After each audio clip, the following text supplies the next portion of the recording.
Hey there, Internet. I wanted to talk to you today about barbarians. Look who's nice and low. Would like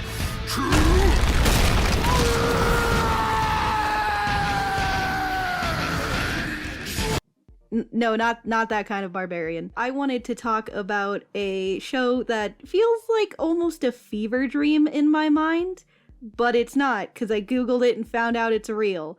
And that show is Dave the Barbarian.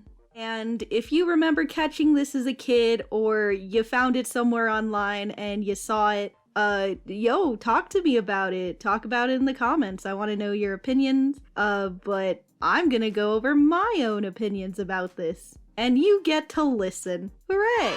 But first, I want to get into some information about the show. Specifically, just talk about the people who made the show and the people who worked on it and voice acted in it. Let's start with the man credited for creating Dave the Barbarian, a Mr. Doug Langdale. Langdale was born in North Hollywood in California on August 19th, 1969. Nice. So,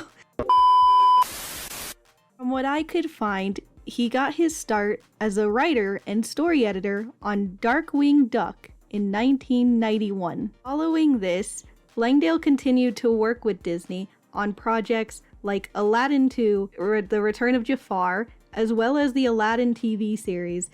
After steady work, Langdale would get to create his own series. And you know what that means. That's right, The Weekenders! Now, The Weekenders first aired on February 26, 2000 on the Disney Channel and would run for 4 years. Now, The Weekenders was pretty successful considering it had apparently dethroned Pokemon as one of the top TV shows, at least according to Wikipedia. It's all I could really find because I didn't expect to do so much research on The Weekenders. But here we are. Following the success of The Weekenders, Doug Langdale would then go on to create Dave the Barbarian. Now, having one show under his belt and having the stardom of the Disney Channel behind him, You're watching Doug Disney Langdale Channel. has some serious voice actors in this show. Let's start with the titular Dave, voiced by David Cooksey. I hope I'm saying that right, because that's how I'm going to say it for the rest of this video. It took me to the point of editing this video that I realized I messed up his name. It is not David Cooksey, it is Danny Cooksey. So, sorry about that. Recognize David Cooksey's work if you have seen Teen Titans or a regular show, as he does additional background voices in these. But personally, I like him for his role as Jack Spicer in Shaolin Showdown. Now that I've defeated you, perhaps you'll respect the genius of Jack Spicer! Respect this! Hot Streak in Static Shock, Brad Batowski in Kick Batowski, and one of my personal favorites, the Django of the Dead in El Tigre. Now, of course, he has worked on other things, but personally, I believe these are his highlights, at least to me. I don't know why, but IMDb really thought I was gonna know him as somebody from The Lorax. No, I didn't. But we're talking about him because he plays our titular Dave in Dave the Barbarian. And, you know, the reason why I really like this show is because our main character, he's from medieval times, he's strong, he's supposed to be a barbarian, but, like, he's not mean, and he's not, like, gross and vile, he's, like, the opposite, actually, and it's so refreshing to see. Yeah, Dave is sensitive, he's caring, and, he enjoys, like, things that you wouldn't expect him to, like gardening and, knitting. And it doesn't take away from him being strong. Like, yeah, he's cowardly and he doesn't want to fight, but they do show that when his family's in danger or he needs to stand up for himself, like really needs to, then he'll hold his own. and it's a very interesting character to me personally. But then again, I do have a bias for, like, the cowardly protagonist. I don't know why. I blame Courage, the cowardly dog, for this appreciation. Okay, Shadow, where's Muriel? And just like Courage, Dave also pulls through for his family quite a lot in this series. He is the middle child and the only boy of his siblings. And speaking of siblings, his sister, his older sister, Princess Candy, who's princess to the kingdom that they live in, is voiced by Erica Luttrell. And you've definitely heard her work if you've ever seen Steven Universe, where she plays Sapphire and Paparacha. Or maybe you'll recognize her as Hannah Abadir from Adventure Time's Fiona and Cake. She's also credited as Cosmic Cleopatra in El Tigre. No, I'm sure it's nothing. Although, personally, one of my favorite voices she does is Agent 2 in Hell of a Boss. Yeah, and that one, she's super badass. And as a bonus for all my high fantasy nerd friends out there, she does play Aura Loralee in Critical Role. She's credited with voices in World of Warcraft. And she's Keely. I'll figure that out eventually. In Dragon Age Origins. Now, the youngest and most barbaric of the family is Fang, and she is played by Tress MacNeille, who you might also know as Agnes Skinner from The Simpsons, Mom, and multiple other voices from Futurama, or Daisy Duck in kind of a lot, especially for my Kingdom Hearts fans out there. Now, looking after the kids while their parents are away is Uncle Oswich, who is played by Kevin Michael Richardson, who he does a lot of voices. He's just in so many things. But I guess some more notable roles might be Dr. Hibbert from The Simpsons, Captain Gigantu from Lilo and Stitch, and Dark Laser in Fairly Odd Parents. Next up, we have Lula, the Talking Sword, because that's a thing that totally exists in this universe, played by Estelle Harris. Mostly she's played minor characters in a lot of things, but if you were watching Disney in the mid to early-ish 2000s, then you might know her as Muriel on The Sweet Life of Zack and Cody. And I guess they just didn't want to bring her on the ship for whatever reason. I don't know, they got rid of that character pretty quick, but she's doing fine. She's in Toy Story as Mrs. Potato Head. She's doing fine. I also totally almost forgot to mention this character is important because Lula is Dave's talking sword specifically. Next up, the pet dragon to the family, his name is Faffy, and he is voiced by Frank Welker, who also does a ton of voice acting in the industry, but his main claim to fame is that he is Fred in every iteration of Scooby-Doo. Just almost all of them, except the one we do not talk about here. But he does a really good job. It's all of the Freds. And the final voice actor of the main cast, yes, I know it's been quite a bit. I will get into my ideas and opinions of the story in a bit, but that is gonna be Jeff Bennett as our narrator. Now, Jeff Bennett also plays Azimuth in Ben 10, Mr. Boss in Codename Kids Next Door, among many other roles. He also tends to play some voices in El Tigre. Now wait a minute, that's definitely a pattern there. Now, before I get into analyzing the story, I do kind of want to take a look at two of my favorite villains and their voice actors in this series.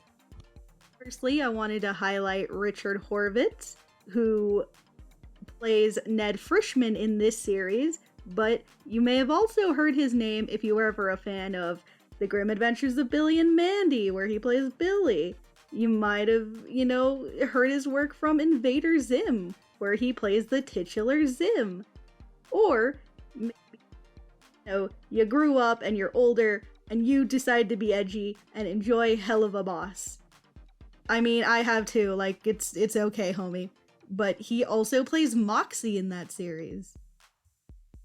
And finally, I wanted to highlight Paul Rugg, who plays the reoccurring villain, the Dark Lord Chuckles the Silly Piggy, and he absolutely sells this role. Like, he states the name with such conviction, and I don't understand how he doesn't die of laughter every time, because I do, and I have heard this name so much, but I still laugh a bit every time. State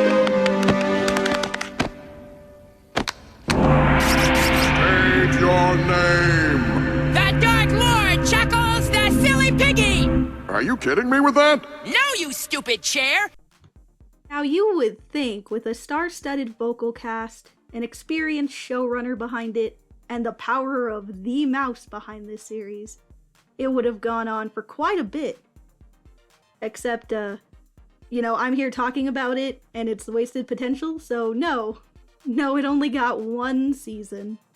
All I could really find on its cancellation is this article from Collision, saying that despite, critics and audiences enjoying the show, it did have low ratings. Now, I remember seeing this show as a kid, and I don't know if this was after its original run, but I remember having to stay up, super late, although that just might be my bad, dumb kid memory, and it was probably on at 5 o'clock or something. But otherwise, it might have been wacky scheduling. I also don't really remember if this was when it first started, or if these were rerun episodes, so if I'm wrong, yell at me, I guess. Go ahead. Yell at me in the comments, it'll be fine, I'll live. Somehow. Now, this show is episodic in nature, meaning it does not follow a huge overarching storyline. Our characters are the same, and, most things revert to the status quo or how they were at the beginning in the end. So, I'm gonna just take a couple of episodes, some that I like, some that I don't like, tell you my opinion on them, and then you'll get to choose if you want to watch the show or if you want to just pass on it. It's up to you. You've got the choice. And if you would like to hear my crazy hypothesis that I came up with while rewatching this show as an adult, then stick around to the end of this video. Now, one of the better episodes is Web. This starts with Uncle Oswich, the sorcerer who multiclassed into wizard, getting a keyboard for his crystal ball computer. The other family members use it for various things, but most importantly, Princess Candy uses it for online shopping, except she neglects to pay, resulting in a debt collector coming to the castle. After some discussion, Candy learns she can repay this by collecting the same amount of debt from their enemy, Chuckles. I'm not gonna say the whole thing, I'll start laughing. Upon their confrontation with Chuckles and his newly renovated kitchen, the group learns he is owed a tremendous debt from the Mole Queen. Still with me here? Alright, the family teams up with Chuckles and confronts the Mole Queen. Everyone learns that she's owed a debt, and they team up to collect it from the debt collector himself. Then the show ends on the best metaphor for capitalism I've ever seen in my entire life. You! Write a check now! Give it to her! You! Give it to him! And you give it to me! Here you go. Are we all square? Works for me! Why not? Yeah, I guess. Great! Let's go get banana splits. Fantastic. But if he, she, they... Hold it! Somebody needs to explain to me what just happened here. All we did was pass around a piece of paper. Where did the money come from? Where did it go? And what about Chuckles? Will he ever find the perfect curtains? Now, here I really wanted to talk about an episode called Civilization, where Candy rallies the family to teach Fang manners, and in all honesty, even if I don't like the premise of the characters trying to change their ally or a member of the main cast, this show handles it well enough that I didn't really feel good about critiquing it super harshly. And then I was thinking about covering the episode Not a Monkey, which was solely created on the whole not a monkey joke that the show establishes with Fang, which I think gets really overplayed, considering it's even part of the theme song. But I think the episode that really takes the cake for being pretty bad is Pet Threat. Because this episode is really just a Torture the Pet episode. You know, like the infamous A Pal for Gary episode from SpongeBob. But thankfully this one is way shorter and way less fucked up. Now, the episode starts with Dave and his pet dragon Faffy going to drain a tree of sap.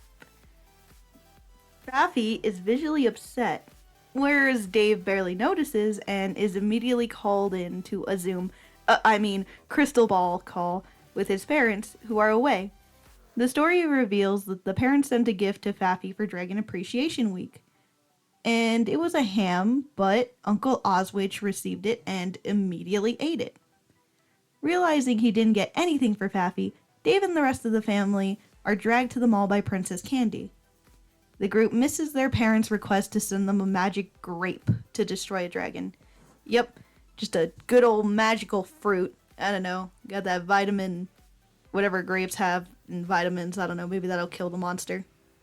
At the mall, Dave ends up buying a sick weasel that he plans to nurse back to health so that it can be Faffy's friend, which is already not the best idea to introduce your pet to someone new all of a sudden when they're feeling down. But, you know, let's keep going anyway. Back at the castle, Dave introduces the newly named Carl the Weasel to Faffy, and our dragon friend is not pleased with this. Dave is oblivious to his pet's feelings, and we move on to a different scene where Faffy is forced to share his bed with the sick weasel because Dave is trying to nurse him back to health. Dave is trying to feed Carl some grubs. The narrator points out Carl's shifty eyes to the audience, letting us know that our barbarian friend does not take any notice of this at all. While feeding the grubs to Carl, Dave ends up dropping the bucket of grubs in the bed, therefore pushing Faffy out of the bed, which Dave believes at first that this is Faffy giving up his bed for the sickly little dude. In turn, Faffy tries his best to communicate his feelings, but it does not work well, and Dave kinda leaves the room. While Dave is gone, Faffy tries to pull a wily coyote, basically, and attempts to crush Carl under a ton of weight. However, it backfires, and Faffy gets crushed instead, whereas the commotion leads Dave to come over and catch Faffy in the act, thus scolding him and punishing him to sleep outside, which this is Faffy's room, first of all. Second of all, Dave's just kind of like oblivious, but it really is just to serve the story that Faffy's not to be trusted or something. I always hate this trope because, like, you've had this person in your family or main cast or whatever forever, and all of a sudden someone new pops in and now they got all the trust for no reason. And it makes no sense because Faffy's pretty, like, dumb and loyal and whatnot. Like, yeah, sometimes he zaps Dave, but usually in those scenes Dave kind of deserves it. Oh right, Faffy shoots lightning sometimes. That's a cool fact about him. But point is, Dave in this case punishes Faffy to go sleep outside. Now, Faffy lingers outside his room window, whereas so Carl can reveal that he's evil only to Faffy. So the little dragon tries to run and tell the others, but they end up scolding him for what they assume is jealousy. After being disheartened by his entire family, who forgot to appreciate him, by the way, Faffy decides to run off, finally allowing Carl to steal a hidden he was looking for. I'm not joking, it's the exact same grape from earlier that the parents were asking about. Yep, that same grape. Woken by the commotion, the family walk in to find the weasel with grape in hand, and here we get the reveal that Carl's was Chuckles the Dark Lord, an enemy to the family, this entire time. Chuckles consumes the grape, and via the power of vitamin A, he becomes a giant kitty. Like a literal cat. Now that's pretty dumb, and I love it, to be honest. But despite this threat, Faffy reveals that he never left and stops the giant cat Chuckles by making him cough up the grape as a furball, which changes the Dark Lord back to a small piggy and inadvertently sends the grape flying towards the parents from earlier, who were asking about it. And the show ends on a joke about the family cooking Chuckles, the evil pig, and serving him for Faffy to eat. But rest assured, my more squeamish pals, Dave lets us all know that Faffy isn't really gonna eat him. Now, this episode has some solid jokes overall, but seriously, it's a bit of a pain for Faffy the whole way through, especially because he did nothing to deserve it. He was mopey at the beginning, but for a reason. Literally, essentially, everyone forgot to appreciate him for Dragon Appreciation Week. They literally just didn't pay attention to him. And, he gets to be sour about that, but, putting him through all this does not make up for, him being a little bit sad that they forgot about him.